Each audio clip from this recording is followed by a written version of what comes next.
Assalamu alaikum dear students, I am Dr. Fizabul from the Biochemistry department. Today we are here to perform the practical related to the analysis of albumin.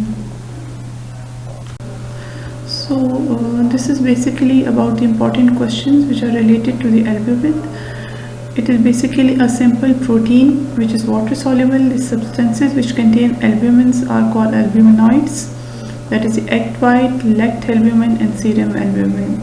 Its molecular weight is 69 millimole.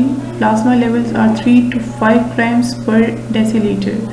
Albumin is basically synthesized in liver, and it is the first protein which appears in urine in any of the disease state related to this albumin. It is coagulated by the heat. So the main function of albumin is to maintain osmotic pressure and to transport metabolites, that is free fatty acids, bilirubin, aspirin, calcium, etc. Albumin to globulin ratio is 2:1. So hyperproteinemia is a pathological condition which is related to decreased level of proteins.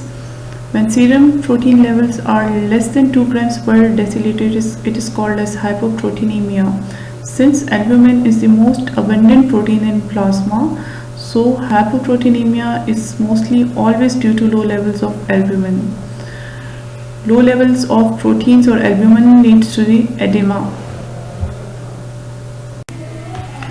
So the conditions which lead to the hypoproteinemia are either due to decreased synthesis in liver because of any liver diseases, or decreased absorption from gut, or due to increased loss through kidneys, that is in nephrotic syndrome or catabolic state, for example fever, hyperthyroidism. So the other pathological condition is hyperproteinemia. It is basically when the plasma protein levels are more than 10 grams per deciliter. It is caused due to any malignant conditions or autoimmune disorders like rheumatoid arthritis and SLE, etc. So basically all these tests are performed in order to detect albumin which is provided in the given sample. First of all, we will perform biuret test, which is basically used for the detections of proteins, mainly for peptide linkages. We will take 2 ml of original solution, add few drops of copper sulfate in it and 1 ml of 10% sodium hydroxide and mix it well. If a bluish violet colored complex is formed, it means proteins are present in it. Secondly, we will perform Nin-hydrin test. It is basically used for the detections of amino acids. We will take 2 ml of original solution, add 0.5 ml of Nin-hydrin reagent in it and heat it for 1 minute. If a bluish color is seen, it means free amino acids are present in the given sample. Then we will perform xanthoprotease test. It is basically used for the detections of aromatic amino acids containing that benzene ring. For example, tryptophan, tyrosine, phenylalanine. So any one of these is present in the sample, so this xanthoprotease test will give a yellow color, which is then further intensified by the aqueous ammonia which will be added in this mixture. Then we will perform Mellins test. It is basically a specific test for the presence of tyrosine. We will take 2 ml of original solution, add 1 ml of Mellins reagent in it.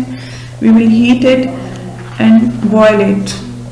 A reddish pink color appears in the tube which shows the presence of tyrosine in this given sample. Then we will perform Hopkins-Coles test. It is basically used for the detection of tryptophan. We will take 2 ml of original solution, add 1 ml of Hopkins-Coles reagent in it and further we will add 3 to 4 ml of sulfuric acid in it. A reddish violet ring is present which shows the presence of tryptophan. Then cysteine test is performed, which is basically used for the detection of sulfur containing amino acids, for example methionine and cysteine. So a 2 ml of original solution is taken and we will add 1 ml of 20% sodium hydroxide plus few drops of lead acetate in it, and we will heat this mixture. A grayish whitish precipitate will form. It will basically show us that sulfur containing amino acids are present in this given sample. Then heat coagulation test is performed, which is basically for the detection of albumin. We will fill the 2/3 of the test tube with original solution and add few drops of lead acetate in it and heat it.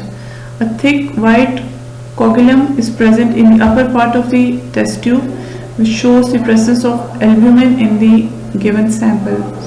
The last test is ammonium sulfate test, which is also used for the detection of albumin. We will take 2 ml of water in a test tube and saturate it with ammonium sulfate, and we will make 100% saturation. We will take then again 1 ml of 100% this solution which is made and add 1 ml of original solution in it. Precipitate will form with 100% saturation, which means albumin is present.